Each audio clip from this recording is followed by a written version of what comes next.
오늘 3장 말씀은 구원과 관련된, 특히 이방인의 구원과 관련되어진 이야기를 하고 있습니다. 지금 바울이 갇혔다라고 표현하고 있어요.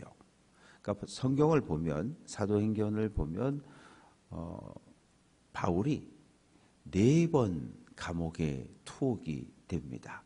첫 번째는 가이사라 빌립보 로마 군대의 감옥에서 한 2년 정도 있다가, 또 빌립보 지역에 복음 전하러 갔다가 거기서도 또 매를 맞고, 저 많은 귀신 들린 여종 귀신 쫓아냈다고 또 빌립보 지하 감옥에 또 갇혔고, 그리고 로마에서 가택 연금으로 갇히고, 또 마지막 순교당하기 직전에 체포되어서 마메틴 감독의 감옥에 갇혔다가 순교를 당하게 됩니다. 오늘 이 에베소에서 갇혔다라고 하는 것은 로마 가택 연금 상태로 황제에게 재판을 받기 위해서 기다릴 때, 그때 이야기를 하고 있습니다. 너희를 위하여 내게 주신 하나님의 그 은혜의 경륜을 너희가 들었다. 이 말의 표현은, 여러분 나에 대해 소문 듣지 않았습니까?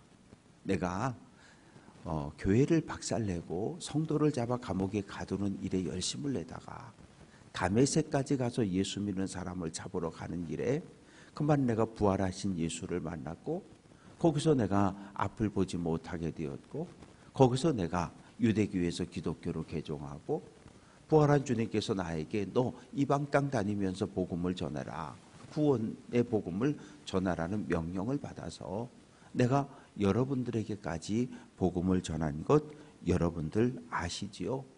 그러면서 3절, 계시 내게 비밀을 알게 하신 것. 이 계시 비밀이라고 하는 것은 지금까지 감추어졌던 건데, 뭔가 하면 유대인들은 지금까지 아브라함의 핏줄을 이어받은 우리만 구원받는다고 생각했는데, 하나님께서는 선지자들과 사도들을 통해서 아니라는 거예요. 이방인도 예수 믿으면 동일한 구원을 얻는다는 그 비밀이 그동안은 감추어져 있었는데, 이것이 이제 예수를 통해서, 이것이 이제 사도들을 통해서, 이것이 이제 바울을 통해서 모두에게 드러나게 되었다고 이야기합니다. 그러면서 4절에서 너희가 그것을 읽으면, 뭘 읽는다는 거예요? 예배 시간에 이 공적인 예배 중에서 편지, 바울이 써서 보낸 그 편지를 읽게 되면 내가 그리스도의 비밀을 깨달은 것, 이방인에게 복음을 전해야 한다는, 이방인도 예수 믿고 구원받을 수 있다는 이 놀라운 비밀을 여러분도 이제 아시게 될 겁니다. 지금까지 5절, 거룩한 사도 선지자들만, 근데 여기서 말하는 선지자는 구약에 말하는 예언자의 의미와는 조금 달라요. 사도행전을 읽어보면 아가보라고 하는 선지자가 등장하고, 하나님의 뜻을 깨달아서 전달해주는 그런 역할을 했던 선지자들, 성령으로 나타내신 것 같이 그동안은 다른 사람들은 모르게 하셨다는 거예요. 하나님의 구원의 비밀이 사도들과 선지자들에게까지는 알려졌지만 그동안 다른 사람들은 몰랐다는 거예요. 그런데 이제 6절 말씀 보면 이방인들이 복음으로 말미암아 예수 안에서 함께 사역자가 상속자가 되고, 이 표현이 대단히 중요한 거예요. 유대교에서 개종한 사람들은 예수만 믿으면 안 돼, 할례 받고 절기 지키고 정결한 음식 먹고 그래야 구원받을 수 있어, 그렇게 주장했지만 사도 바울은 부활한 예수님을 만난 후에 아니라는 거예요. 할례 안 받아도, 절기 안 지켜도, 정결한 음식 안 먹어도 예수만 그리스도로 고백하면 구원을 얻는다는 이 놀라운 비밀을 이방인들에게 전해준 거예요. 그러니까 누가 싫어해요? 유대교에서 기독교로 개종한 사람들은 싫어하는 거예요. 무슨 소리를 그렇게 하느냐고. 그래서 결국은 이방 땅에 복음이 전해지고 베드로를 통해서 루다, 요빠 여러 지역에, 빌립을 통해서 사마리아 여러 지역에, 그리고 사도 바울을 통해서 소아시아와 유럽까지 복음이 전해지는 이 놀라운, 말도 안 되는, 유대교의 눈으로 볼 땐 말도 안 되는 이런 일들을 보면서 이제 사람들이 깨닫기 시작한 거거든요. 아, 하나님은 우리 유대인만 사랑하는 줄 알았더니 이방인들도 사랑하시는구나. 아, 예수 믿으면 유대인만 구원받는 게 아니고, 아, 예수 믿으면 이방인도 구원 얻는구나. 이 놀라운 비밀을 깨닫게 되는 거예요. 상속자가 됐다는 얘기는 유대인도 하나님의 아들이 되고 이방인도 하나님의 아들이 되기 때문에, 당시 로마 그리스 문화는 이렇게 주인을 위해서 충성하거나, 예를 들어서 마차가 막 달려오는데 주인님이 돌아가실 것 같으니까 주인님을 밀치고 종이 되신다 치면 주인이 고마워서 그 다친 종을 양자로 입양할 수 있었어요. 양자로 입양되는 순간 친아들과 똑같이 유산을 상속받는 자격이 생기는 거거든요. 그러니까 유대인뿐만 아니라 이방인도 하나님의 아들이 되고 딸이 되었기 때문에 하나님의 유업을, 천국을 동일하게 들어가고 누릴 수 있게 되었다고 이야기를 합니다. 그래서 7절, 이 복음, 이방인도 예수 믿으면 하나님의 아들이 되고 상속자가 된다는 이 놀라운 이야기가 예수 그리스도를 통한 구원의 이야기입니다. 이거 전하라고 성령이 내게 임했고 하나님의 능력이 나와 함께해서 내가 지금 사도로 여러분들에게 복음을 전했고, 복음을 전하다가 감옥에 갇혔다는 거예요. 그런데 8절 말씀 보면 모든 성도 중에 지극히 작은 자보다 더 작은 나. 왜 이런 표현을 합니까? 전과자잖아요.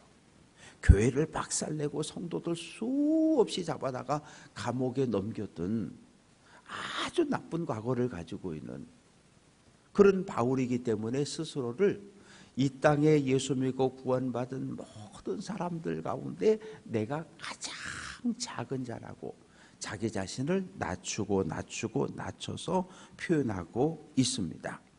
그래서 9절 말씀 보면 바울이 전한 복음의 내용은 영원부터, 이 하나님께서 만물을 창조할 때부터 구원의 계획이 그때그때 달라졌잖아요. 노아 시대는 홍수를 통해서 다 심판하고 노아 가족만 살려내셨어요.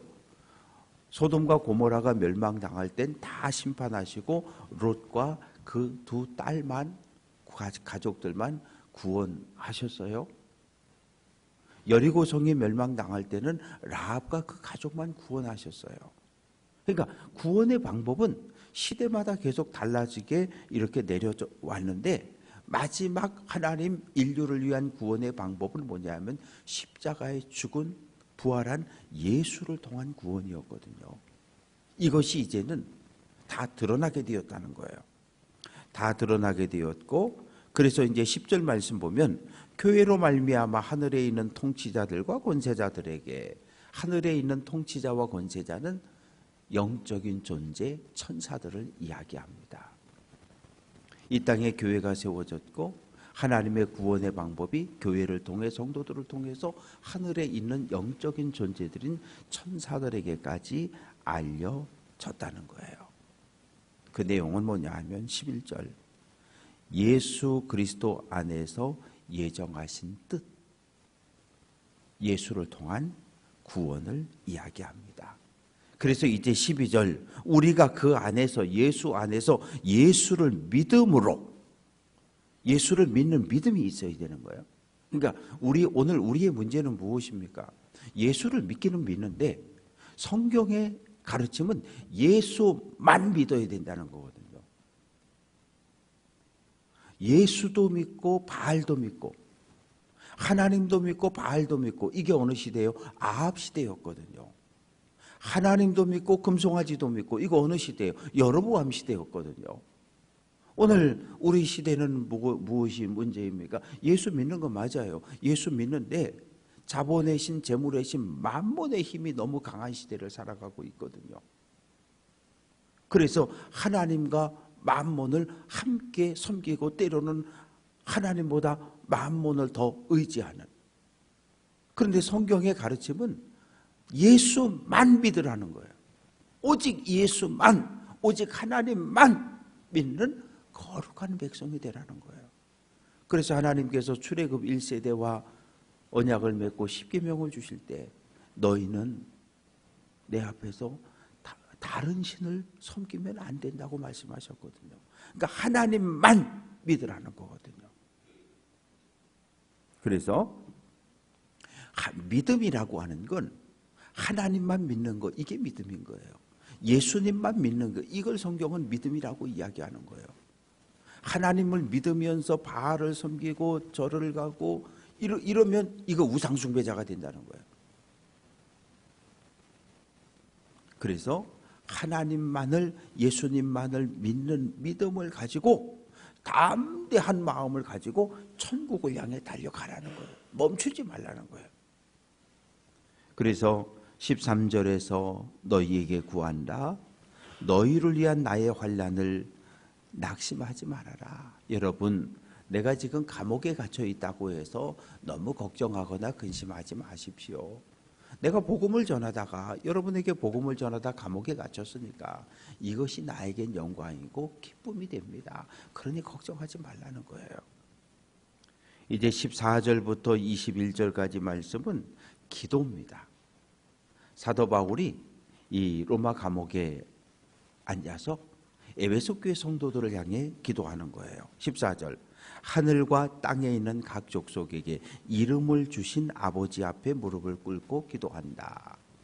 이름을 주신 각 하늘의 여러 가지 해달별, 또 하늘을 날아다니는 새, 이 땅의 각 민족들에게 이름을 주었다라고 하는 것은 통치권을 가지고 있다는 거거든요.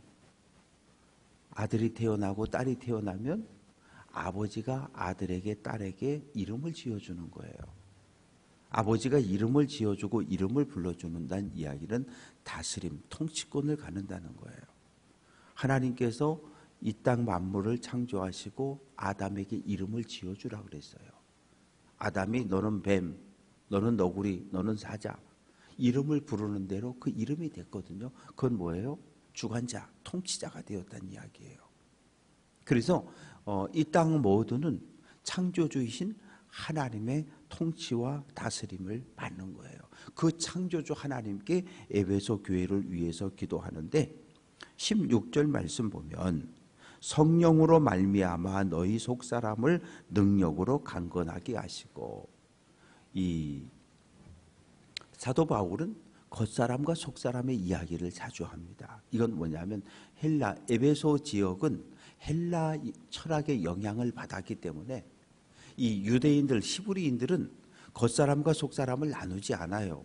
겉사람과 속사람을 나눌 방법이 없어요. 어떻게 나눕니까?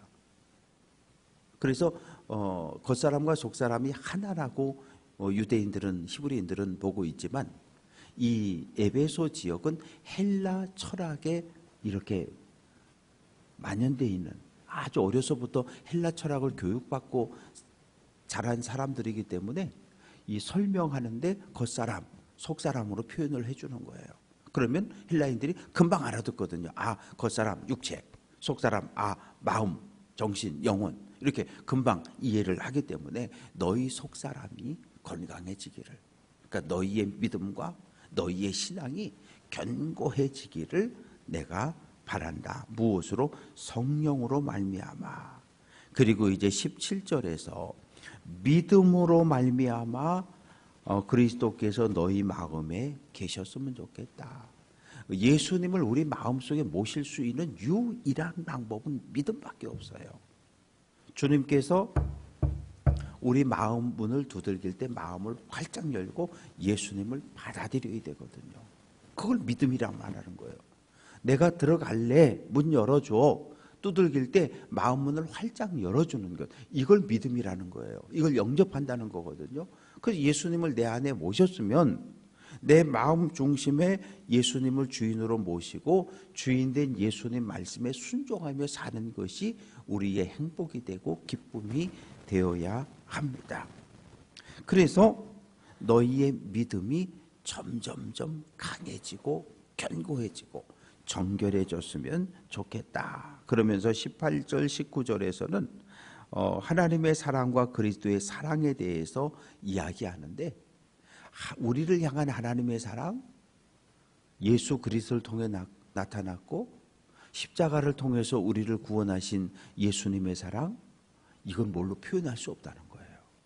높이, 크기, 넓이, 그 어떤 이 땅의 측량 도구를 다 사용해도 우리를 향한 하나님의 사랑과 예수 그리스도의 사랑은 다 재고 표현할 수 없을 만큼 위대함을 이야기합니다. 이제 20절, 21절은 마지막 인사를 하면서 기도를 마치고 있습니다. 하나님의 은혜가, 그리스도의 은혜가, 성령의 충만함이 에베소 교회 성도들과 함께 하기를 간절히 바란다는 인사를 하고 있습니다. 말씀을 정리합니다. 사도 바울이 에베소를 통해서 우리에게 하고 싶은 말은 예수를 믿어야 된다는 거, 아니 예수만 믿어야 된다는 거예요. 그래야 구원 얻는다는 거예요. 그러니 그동안 이방인들, 헬라, 로마 사는 사람들은, 그 사람들은 할례 받는 걸 아주 두려워했거든요. 왜? 할례 받다 죽는 사람이 너무 많았기 때문에. 지금도 아프리카나 중동 이쪽은 할례를 행하는 민족들이 지금도 있어요. 여성들에게도 할례를 행합니다. 그런데 지금도 이 위생적이지 못한 상황에서 할례를 행하다 많은 사람들이 죽기도 하고 성불자가 되기도 하고, 로마 사람들은 할례 받는 걸 무식하다고 생각했던 거예요. 로마 사람들의 기준으로 볼 때 할례, 저 야만인이라고 생각했던 거예요. 예수는 믿고 싶은데, 구원은 받고 싶은데, 하나님의 백성은 되고 싶은데 할례 못 받는 거예요. 그런데 마침 바울이 나타나서 할례 안 받아도 돼요. 절기 안 지켜도 돼요. 정결한 음식? 모든 음식 하나님 감사합니다 하고 먹으면 돼요. 그렇게 전한 사람이 바울이었던 거예요. 그래서 바울이 전한 복음을 듣고 하나님의 자녀가 되고 아들이 되고 딸이 돼서 천국을 유업으로 받는 이 놀라운 비밀을 바울이 이방인들에게 전해준 겁니다. 그 은혜를 우리도 오늘 누리면서 하나님 거룩한 백성으로 우리도 신분이 바뀌어서 믿음의 길을 걸어가고 있습니다. 그래서 우리도 이방인이었지만 바울이 전해준 이 놀라운 복음을 듣고 예수만 믿어서 구원받은 하나님의 거룩한 백성이 되었으니 오늘 한 날도 믿음의 길을 잘 달려갈 수 있기를 주님의 이름으로 축원합니다.